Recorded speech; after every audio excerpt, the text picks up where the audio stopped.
What's going on, everyone? Along with Cameron Johnson, I am Colby Daniels. Western Conference Finals. Game 4 goes to the San Antonio Spurs. 103-82 the final. Series is now tied at 2 games each. Game 5 will come back to Oklahoma City Tuesday night. Cameron, as far as tonight goes, this was a rough watch for the Thunder faithful.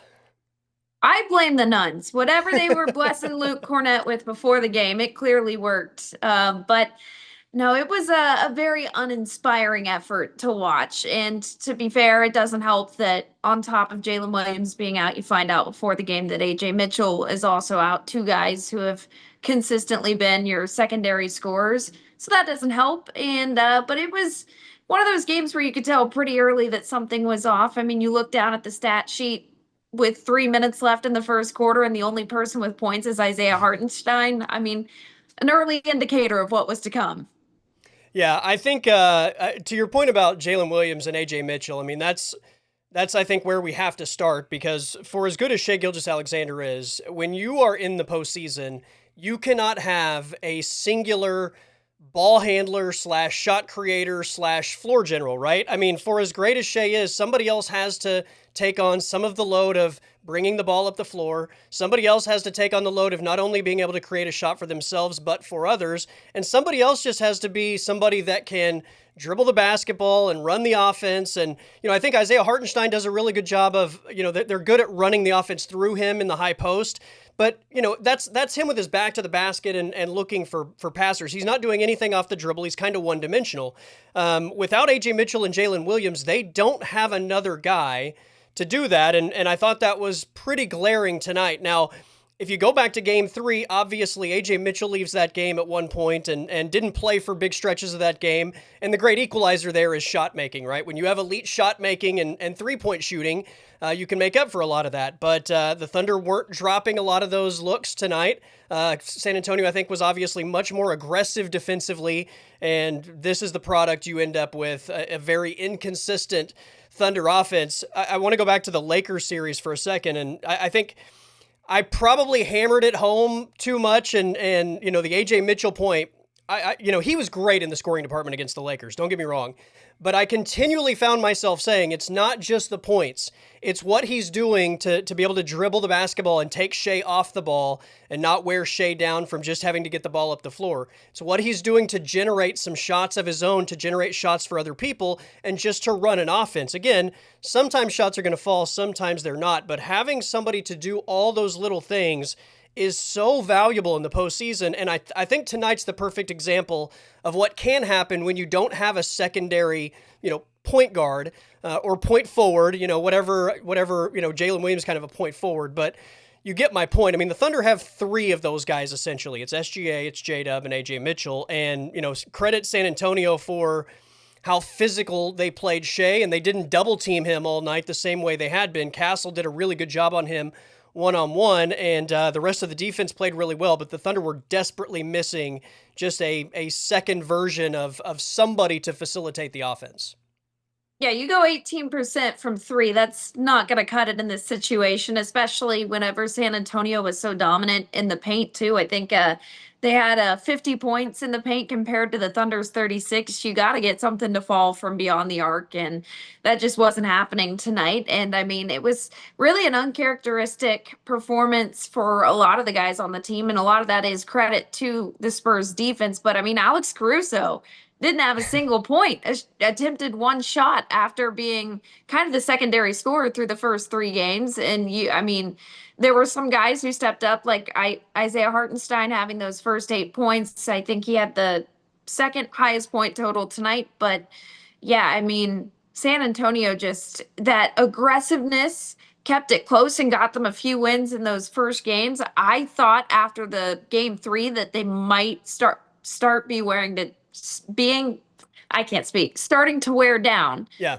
And that was not the case at all. They came out, they were aggressive the whole time, and that's how we get to where we are. Well, we talked about it after Game 3. I thought the Spurs looked tired down the stretch of Game 2. They looked tired down the stretch of Game 3. We knew being down 2-1 on their home floor, they were going to play with a ton of urgency early. But, we talked about it in the postgame show a couple nights ago. If the Thunder could withstand that urgency and that flurry that San Antonio was going to throw at them early, I think they had the opportunity to potentially squeeze them down the stretch of a 4-quarter game. Unfortunately, I found myself sitting there with about 30 seconds left to go in the half, looking at the scoreboard, and it's 47-38 San Antonio. And I'm thinking, if you were the Thunder, you have played absolutely dreadful offensively. You've done pretty well defensively overall, despite, the offense even giving away some points off turnovers. And defensively, it had been a pretty good game, but offense was dreadful. If you go into the locker room down 9, you got to feel pretty good about that. You got to hope that things, start to turn around in the third, and maybe that's when, the war of attrition starts to sway in your favor. And I mean, about the time that all those thoughts run through my head, Victor Wembanyama pulls up from midcourt, hits the 3. They go down 12 instead of 9. The place is losing their mind. The momentum is completely in San Antonio's court. And you just felt like that was such a death blow to, the Thunder trying to carry any sort of like positivity from the first half into the second half. And obviously it snowballed immediately in the third quarter. But it's funny how one play you can go from, hey, the Thunder only down 9 at the half. Like, you got to feel pretty good about that position. And then the 3 hits, and it's like, now it's a double-digit lead. It's a shot at the buzzer that just kind of feels like a gut punch. And to me, that was just such a difference maker in terms of how maybe the third quarter unfolded. And then, at some point, and we talked about this going into game 2 of the Thunder losing their home game, the team with more urgency, a lot of times when two teams are matched up this closely, the team that needs a win more, that has more urgency, that has more to lose like San Antonio did tonight, I mean, usually that shows in a game like this, and the Thunder did what they needed to do in this series, which was get one. They got it in game 3. The Spurs kind of did that in game 1 and didn't need it as badly as the Thunder did in game 2. All things considered, it's a 2-2 series. Now it's a best of 3. 2 of those 3 get to be played at the Paycom Center. So if you're the Thunder, you did what you needed to do. But I when you get blown out the way they did in the second half, and obviously some of the injury concerns are out there, it's obviously not a good feeling. But yeah, unfortunately, I don't think they were ever in a position down the stretch of that game to be able to maybe, put the Spurs in any sort of like fatigue adversity. And San Antonio pretty much like controlled it for the final, 2 quarters completely. I mean, that half-court buzzer beater was an embodiment of how that game was going. I mean, San Antonio just much more like, if luck was a factor, they had more good luck than the Thunder did. But yeah, I mean, to your point, for that to set the tone going into the locker room, Case and Wallace kind of made it look like the Thunder were not too fazed by it when he comes out with that the 3-pointer to start the half. But then after that, I think it turns into a 15-2 run, and all of a sudden, I mean, that's when the floodgates opened, and it was just, I mean, it kind of felt like even the Thunder players realized that this was just the kind of night it was going to be. And not to say there wasn't effort there, but I think it was just one of those nights. It's one thing to just quit, but it's another thing in the postseason to know when maybe it's time to pull back the reins and not maybe stress your body out, because it's now a best of 3. And I think that's kind of where the Thunder were. Like, I think they were fighting. And look at this. They gave up 103 points on the night. And really, if you want to take the fourth quarter out of it, because the game was kind of over by then, at the end of the third quarter, it was 78-60. In almost every one of these games, at the end of the third quarter, if I tell you San Antonio has scored 78 points, you take it every single time, right? So, like, the defense was pretty good, and that's even with San Antonio getting a lot of transition points off of Thunder turnovers. So, I mean, the defense, in terms of, like, half-court sets, I thought played a terrific ball game, just played an effort, gutsy type of ball game, but the offense was nowhere to be seen. I thought even out of the gate, Cameron, like, it was very representative of Game 1 when they kind of seemed a little bit timid to attack the San Antonio defense, and other than Hartenstein's like little floater inside the paint, I mean, they were rarely pushing forward. Obviously, when you make some threes, that can overcome some things, but the threes weren't dropping. There was no attack mode offensively. Again, credit San Antonio. The one thing about this series, it may be tied 2-2, but it's a clean sweep so far for physicality, right? The more physical team has absolutely won all 4 games. And I thought San Antonio, by a large margin tonight, was more aggressive and more physical. Well, what's interesting was I think it was in the second quarter, OKC kind of picked up the pace there for a minute, and it felt like when they were in control of the tempo of the game, they got something rolling. But like you said, the physicality with how physical it's been, that ended up slowing things down a little bit more and allowing San Antonio to kind of dictate the pace of the game. And yeah, I too thought it was kind of shades of game one. But let's Yeah. ultimately, if you had to choose, if you were going to split the two games in San Antonio, the order it came in, I think works out because the Thunder get to come back home. And like you said, they're going to be more urgent and they're going to be in front of their home fans. So hopefully this is a performance they can quickly wash away. Yeah, I think not having J-Dub and AJ Mitchell is going to be even more glaring on the road.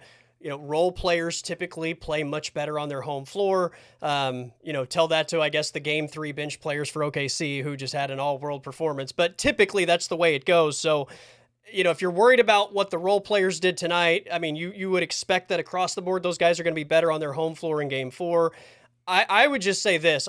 My expectation of either one of those guys playing in game four is like, because I won't deal in absolutes, I'll say 1%, but it's basically 0%, but I'll say 1% just because, who knows? But I mean, I don't see either one of those guys being able to go. And so you're going to have to find ways around what happened. And again, it starts with playing aggressive, and it starts with playing with physicality. And it's kind of funny, like you follow Twitter and you follow a lot of people that complain about the NBA, and everybody had such an issue with the way the Thunder were physical with the Spurs in game three. I thought tonight was the exact same thing, only in the reverse order, right? Like, I thought the Thunder were great in game three. I thought they played a physical playoff brand of basketball, and they earned a win.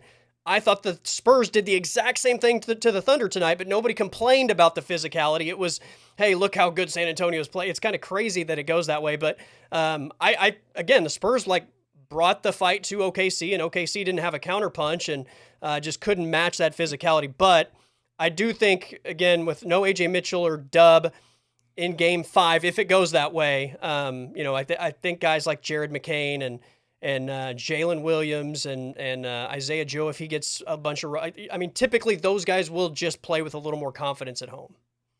Yeah, and I think Isaiah Joe as well as Kenrich Williams, I think they kind of got a little more involved as the game went on. But I did find myself wondering partway through. You had mentioned, uh, I don't even remember if it was this series or the last one, but the notion of bringing in guys like Alex Caruso, you keep them on the bench so that they can come in and provide that spark. I found myself wondering if maybe that was a factor with the injuries forcing them to have to start and bring in more of their bench players earlier on. I don't know if that was anything or if it just happened to be a coincidental, it was just a bad night and that was Yeah. that. But I was curious about that. I think too, though, like knowing they've got this first game under their belt, having the injuries they have, so hopefully they can make the adjustments. Yeah. Kenrich Williams and Isaiah Joe played well in the fourth quarter. I mean, for what it's worth, I mean, they weren't playing against the Spurs starters necessarily, and the game wasn't Yeah. hanging in the balance. But to get those guys a little bit of run in a series where now, because of injuries, you're going to have to go a little bit deeper than you have been going,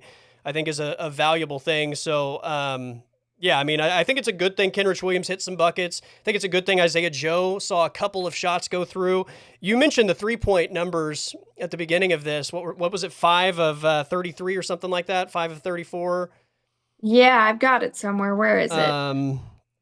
6 of 33 is what I've got here, if that's right. Yes. Yeah. Um, I mean, what, 3 or 4 of those I felt like were in the fourth quarter. So the true 3-point percentage is actually even below 18% when you look at how badly they shot in this game. But yeah, I mean, Isaiah Joe and Kenrich Williams, I think, needed a little bit of just time to stretch their legs, and that will probably pay off in game 5. I also thought, like, if you are gonna have to play a game without AJ and Dub, Aaron Wiggins is probably your next best, like, on ball, like, dribbler, shot creator, like, just, offensive threat in the ability to shoot, put the ball on the floor, pass. Like, he does it all. Maybe not at the same level as those other two guys, but he's probably the next best option to be a threat in all areas. He kind of looks like he maybe hasn't or has maybe lost confidence. I'm not sure what it is. Like, he doesn't look like the same guy that we saw last postseason, contributing in stretches where they needed some bench points. I hope just getting some run tonight maybe lifts him up a little bit, because again, like, I think there is a big role for him in the next 3 games if Dub and AJ don't come back. Yeah, and I mean, he's hardly been involved in this postseason run at all, it feels like. So I think it's understandable maybe where some of the, whether it's a confidence thing or just a rust thing, it's understandable where it comes from. But him, as well as Isaiah Joe Williams, like you mentioned, hopefully just getting those minutes in, whether it was at the end or just whenever it was, hopefully they can kind of settle down, or not settle down. That, I think, just they kind of get their legs under them for Yeah. this next game. Yeah. San Antonio wasn't like a million times better in terms of like field goals. Thunder were 30 of 91. San Antonio was 35 of 90. From 3, OKC was 6 of 33. San Antonio was 9 of 33. But again, we always say aggressiveness gets rewarded. Thunder were 16 of 18 from the free throw line. Spurs were 24 of 32 from the free throw line. And, you know, some people may point at that and say the whistle was one-sided, to which I would just respond, San Antonio went to the bucket. San Antonio was more aggressive. They were the beneficiary of being the more aggressive team, and the more aggressive team usually gets the whistle. Again, that's usually OKC, and for as much as people have an issue with that, it doesn't seem like people have an issue with it when it's the other way, but credit San Antonio for playing with urgency and being that team. You know, the Thunder, I think, even going back to last year, there was an absolute dud no-show in every round of the postseason last year. It happened against Memphis, although they were so much better than Memphis. I think they climbed out of a 30-point hole to come back and win, but they were blown out against the Nuggets. They were blown out against Minnesota, which was like a historic conference finals blowout. They were blown out against Indiana when they had a chance to win the NBA title in Game 6. I mean, they had one of these no-shows in every single series last postseason. They've been able to avoid that for the most part this postseason. But, you know, it happened tonight, and they are no stranger to, I think, having one of these no-shows and coming back in a really strong way, coming back with a lot of urgency, a lot of aggressiveness, a lot of physicality. I mean, I would be absolutely stunned if Tuesday night they showed up and weren't able to either match or completely supersede, you know, what San Antonio brings to the table. I'm right there with you. I think, like you said, they really haven't had like too bad of a slip up game so far. And so for this to be, I've used the term punch in the mouth for a couple of other losses, but this is by far the biggest punch in the mouth. And maybe it is the wake up calls and saying, okay, like, not hating on any of the other teams. This is their toughest opponent so far, and it's their biggest test. And now hopefully this is what gets them back on track. But I think, I mean, we've seen a lot of good games out of this series because they are two good basketball teams. It just happened to be a very poor night for the Thunder. Yeah. We had the conversation in the postgame show after Game 2, talking about Dub getting hurt. Can the Thunder win this series if Jalen Williams doesn't play again? My short answer was no, I don't think they can. But at that point in time, De'Aaron Fox hadn't played the first 2 games and was injured. Harper, I think, got injured in Game 2. Obviously, both of those guys looked like they were hurt in Game 3. I don't know what sort of medical assistance those guys got in the last 48 hours, but Fox, I mean, physically looked terrific all night long. Harper looked much better tonight than he did. Not quite 100%, but looked much better than he did in Game 3. I said I think they can win without Dub if one of those 2 guards isn't 100%. But, I mean, those 2 guys look like they're back. It's going to be a big-time task if you don't have a healthy Dub and A.J. Mitchell. At least they were able to regain home court advantage, I think, in these 2 games in San Antonio. So, I mean, you don't have to win on the road again if you take care of home court. And what is the number? I think it's like high 80% of 2-2 series. The Game 5 winner goes on to win the series like 85 or 87% of the time. I'll have to find the statistic, but it's an overwhelming amount that the Game 5 winner in a 2-2 series goes on to win. So, I mean, Game 5, I think, is going to feel like, you know, it's a Game 7 in some ways. I know, like, last year being in the building for game 5 of the Nuggets series and game 5 of the Pacers series. Like, I almost feel like there was more anxiety and like more energy before the game in game 5 of both of those series than even game 7. It's crazy. Those game 5s were electric, and you could just feel the, like, you have to win this game. Yeah, there's a difference in losing game one and realizing you still have, what is it, five more opportunities, Yeah. six more to make up for it. When it's game five, you start getting a little bit more nervous, and I think that'll make for a fun atmosphere. Given that the Paycom Center is already one of the loudest arenas in the NBA, but you add in those heightened nerves, I think that's going to help. But yeah, you mentioned J Dub. What he brings, obviously, he's a great player, but I think he brings in that mental experience of playing in a game like this. And so that's where it hurts him for many reasons, but especially in that. But yeah, this game five will be really interesting. Yeah. And he's his body size and his athletic ability, he is the perfect player to play against this San Antonio defense. They don't have a good defender for him. And if you were going to guard Shea one-on-one, and that means you're getting Dub one-on-one, like, he's going to get to his spots in this series. Physically, I think he's going to wear defenders down. They don't have a good option for him if he's healthy. I thought going into this series, he was the X factor of the series. He's not out there, and they've still been able to split the 4 games. If he can go, I think that would be a massive win for the Thunder. Otherwise, I mean, somebody else is going to have to step up. And, I think the great thing about this Thunder team is they experienced so many injuries all year long. Different people had to step up in different times, and you got to feel pretty confident that somebody's going to do it. But we're kind of at a point now where you can't just rely on somebody showing up out of nowhere. Like, your stars in this series have to deliver, and then those other guys contribute when they can, which to me points a giant spotlight on a guy that was named 3rd team All-NBA today. Chet Holmgren has to be a much different player in the final 2 or 3 games of this series than he has been in the first 4. I know he's had moments. I know that game 1 was so absolutely dreadful. There was almost nowhere to go but up from there. And he's had flash plays, I think, in the last 3 games. But over the course of 4 quarters in the last 3 games, Chet Holmgren doesn't look anything close to a 3rd team All-NBA player. And for them to be without A.J. Mitchell, for them to be without Jalen Williams, they need more of Chet in this situation, not less. He's got to rise to the occasion, and I don't know what it is. I don't know where he is.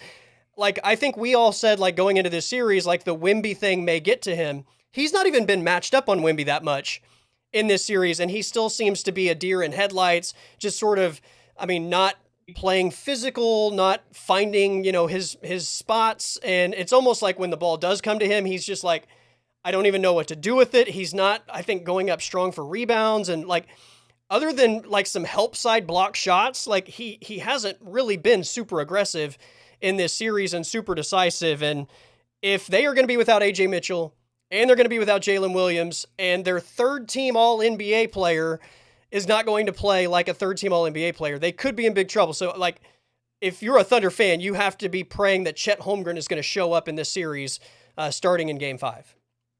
I saw a tweet early in the game that it was after Chet went up for the dunk and Victor Wembanyama blocks it, and the person was just like, I'm just glad he went up for it.